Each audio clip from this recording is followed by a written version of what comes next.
Hey, hello everyone and welcome to Extreme Graphics Text, the worst name in YouTube for a YouTube channel. Yeah, that's mine. My name is Angelo, and well, today I want to talk to you about this whole thing that has exploded about Gotham Knights and the 30 FPS cap on consoles. Well, normally I said I don't want to talk news in this channel, but I think this is a different aspect because I think this is very tech related. Many people are complaining about this cap and saying, you know, I didn't buy a PlayStation 5 or an Xbox to be playing games at 30 FPS. And to me, that's a very dangerous generalization. And that's why today I want to talk to you about this, because I think as a tech hardware related thing, it's very important that we talk about this.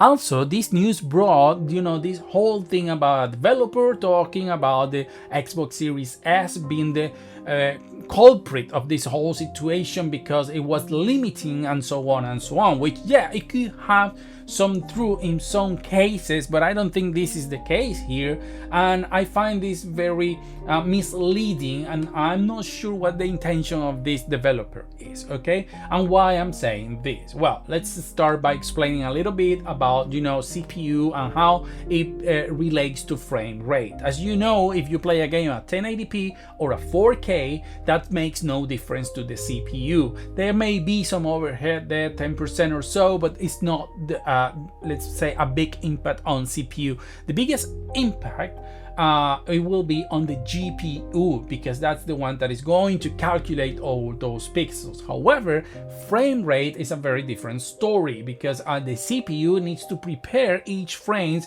before being sent to the GPU that is going to then show all those nice and beautiful graphics. So what happens is, if you play a game at 30 frames per second, okay, the CPU has to calculate that in every 33 milliseconds. But if you play a game at 60 frames per second, the CPU has now 16 milliseconds to do all the calculations. So in this case, the CPU is very well involved in the frame rate. So that means the more frames you want to push, you also need to have a better CPU. Okay, so having said this, in the case of the consoles, the Xbox Series S has a 3.4 gigahertz CPU when it's working with SMT, which means you're using 8 cores and 16 threads, while it's running at 3.5 gigahertz when it's only running without SMT.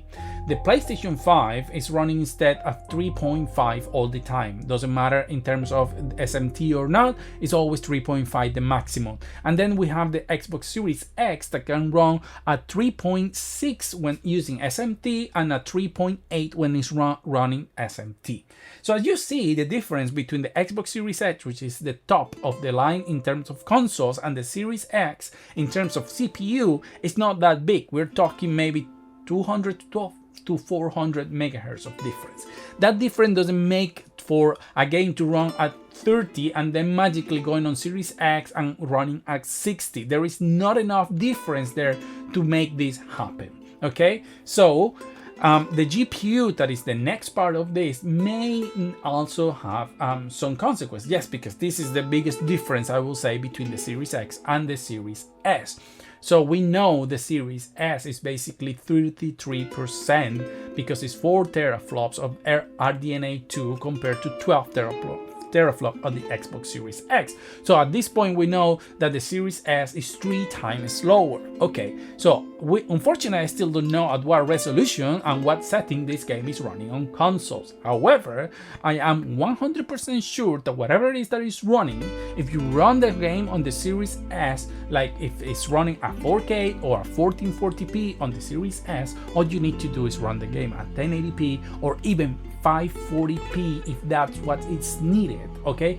But the thing is that if the CPU is not the limiting factor, then what you can do is lower the resolution as much as needed then to get the frame rate to the point where you want it, okay?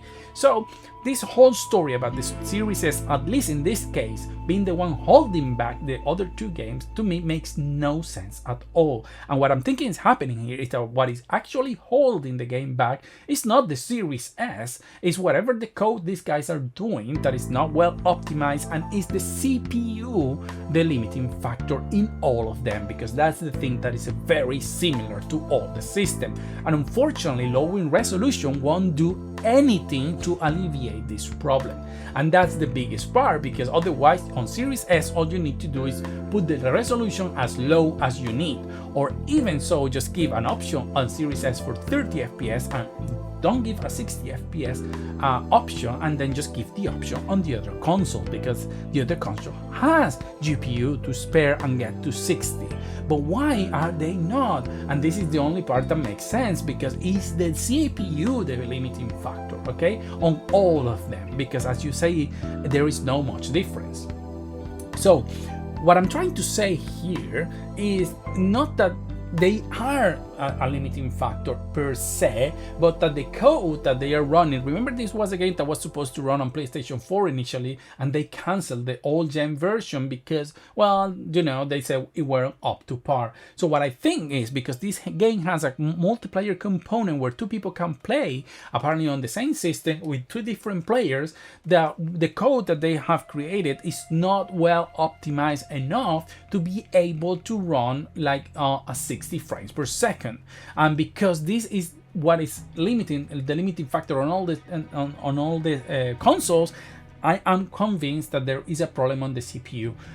Yes, they can fix this, they can optimize it, but I think at the moment it's not at that point. And I don't think it's because they are slow CPUs. I think they are more than capable, but well, we know the story of this team, and I think it's not going very well in the terms of optimization, and they couldn't optimize enough for last gen consoles. And that's when they said, you know, we can make this code to run at even at 30 FPS on last gen. We know how weak the CPU was, because resolution wise or graphic wise, this game doesn't scream next gen, at least not to me. So what I feel is happening is because they couldn't make the game to run at 30 FPS because of the weak CPU, they canceled that version, and now they couldn't make the game to run well enough to run at 60 FPS, so they capped at 30 FPS, which is unfortunate. I am sure this is not going to be the case on